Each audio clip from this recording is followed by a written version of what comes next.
Right. We are going to be learning how to draw a skull, and then in the next video we're going to be doing sugar skulls. So sugar skulls actually came from the porcelain skull. The porcelain skull was decorated in Spain after All Hallows Eve in Europe, and it was celebrated November 1st and 2nd, and that is known as Day of the Dead today. And it's been celebrated in Spain for hundreds of years. It came over to Mexico, and in Mexico they were not able to afford all the porcelain skulls, so they used what they had around them, which were sugar canes, and made skulls out of the sugar, and that is how we have sugar skulls. So again, Day of the Dead is on November 1st and 2nd, right after All Hallows Eve, which we now know is Halloween. And so the first step is to teach you how to draw a skull. So when it comes to the human face, of course we're going to draw a portrait, which is up and down. But the more you grid, the easier it is for placement and proportions, especially when it comes to the human face and designs. So we're going to do a grid first. So I'm going to divide the paper in halves.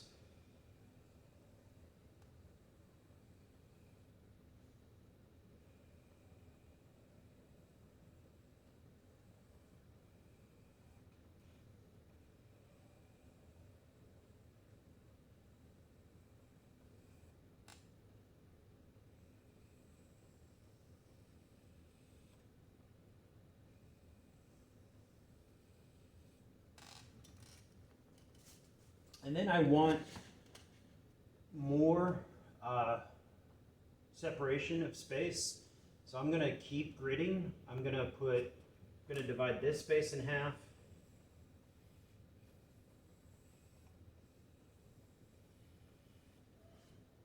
And I'm going to divide this space in half.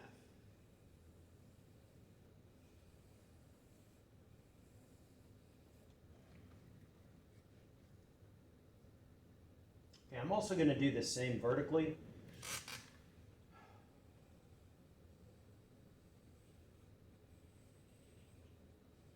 And I always draw very light until I am confident of where I want something.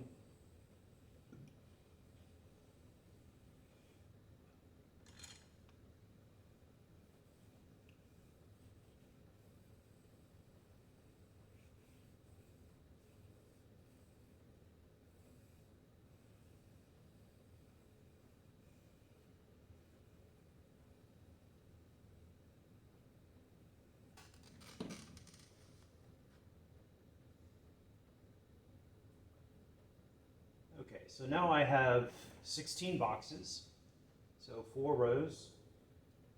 And the first thing I'm going to do is draw the shape of the head. Well, the shape of the head is an egg shape, and it's egg sitting on its point. So it looks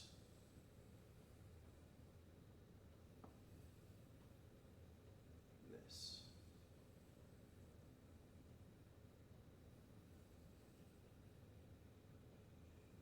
So whenever you are drawing the head, it makes this type of shape.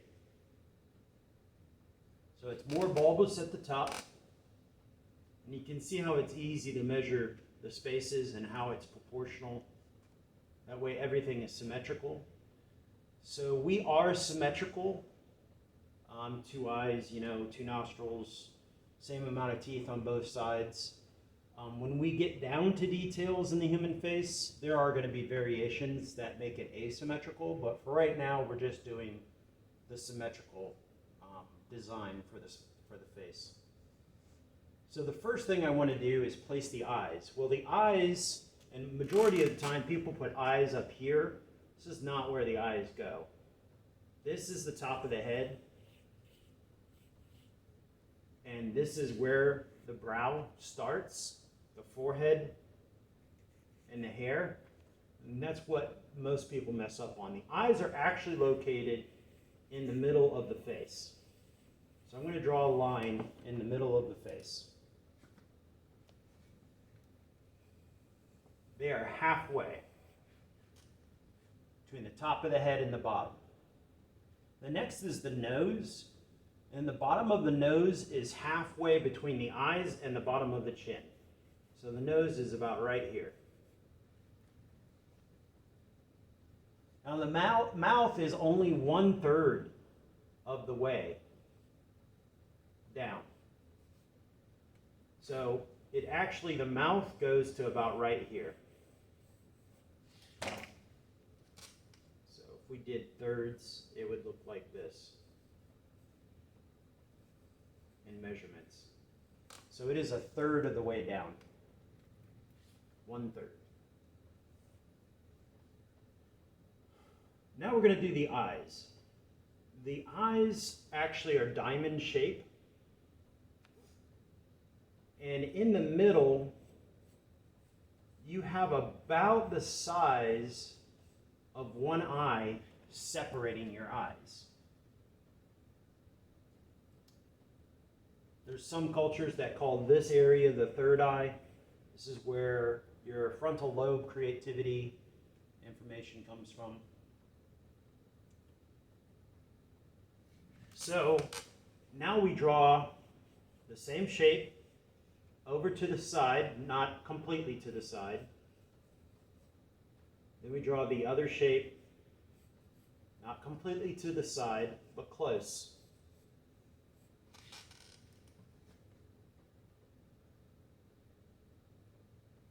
So that should be the size of your eyes. So these should be identical in size.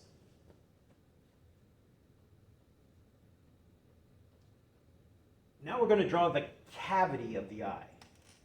The cavity of the eye is almost like a rhombus type of shape.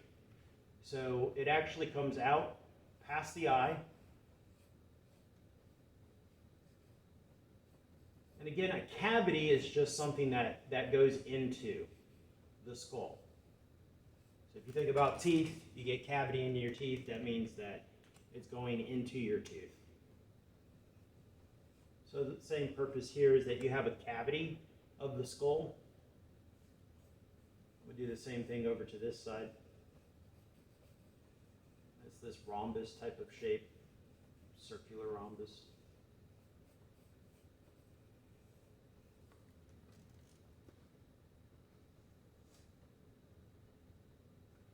Then we have the nose.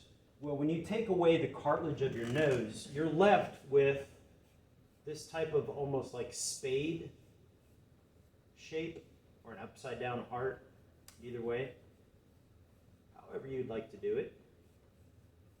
But you have a spade type of shape.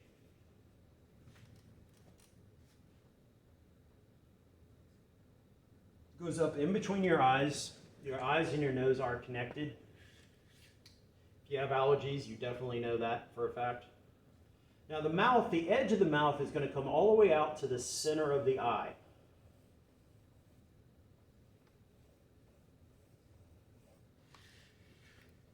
So make sure the edge of the mouth is here. This is where the teeth will stop. Okay, now we're going to draw the teeth. We're going to start with the two front, which are the largest teeth.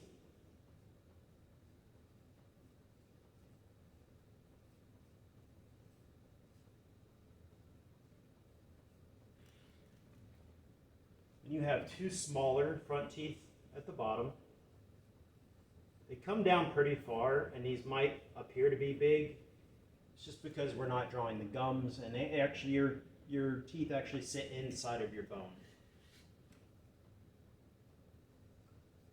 And you have two more front. They always come to a point at the top. And you got two at the bottom. They meet. Sometimes people have an overbite, sometimes people have an underbite. But for proportional purposes on our skull, we're going to have them meet evenly. Then we have the canine teeth. These are the pointed teeth. I like drawing canine teeth just because I like drawing monsters like vampires and werewolves and that kind of stuff.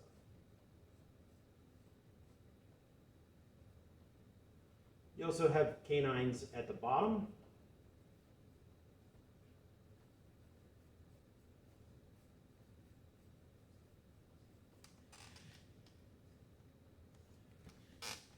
Went a little bit over on this tooth. Fix that.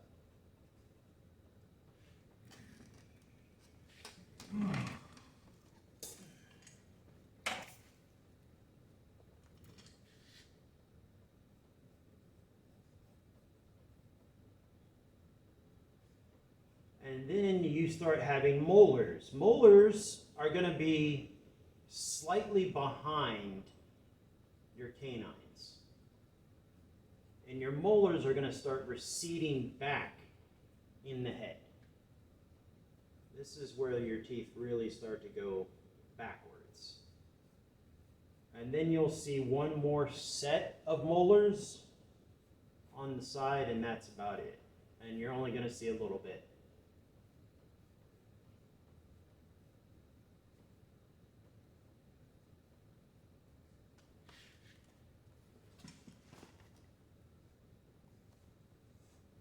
Okay, so over time, we have developed protection for the eyes, and one of the major things that protects our eyes is the cheekbone.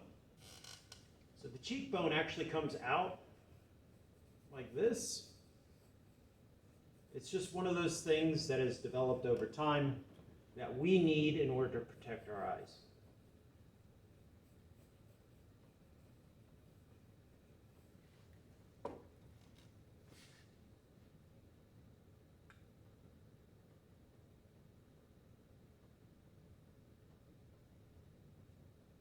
The cheekbone comes down into your mandible, the top of your mouth. From the cheekbone comes down into your mandible, which is the top of your mouth.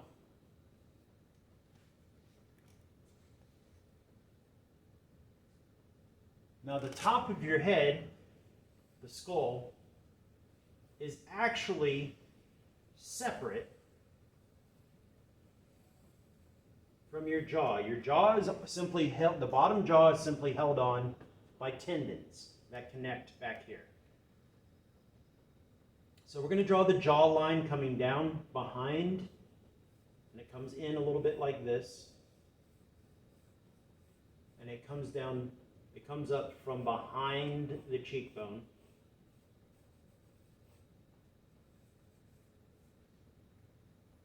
And that's your jawline. And then most people have a double chin down here. That is, most people genetically have a double chin. So that's what we are drawing.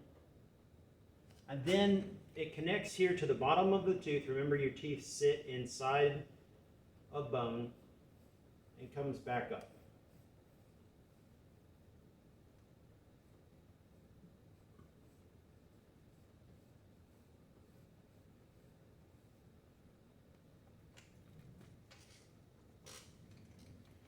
Going to erase, clean it up a little bit.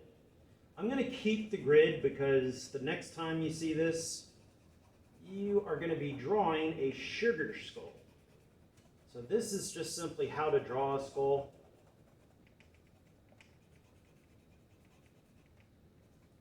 Which, if you're doing portraits, you know, doing monsters, you're doing anything like that, it's important that you understand anatomy. As an artist, I've taken 4 years of anatomy, so I do have my master's degree in art.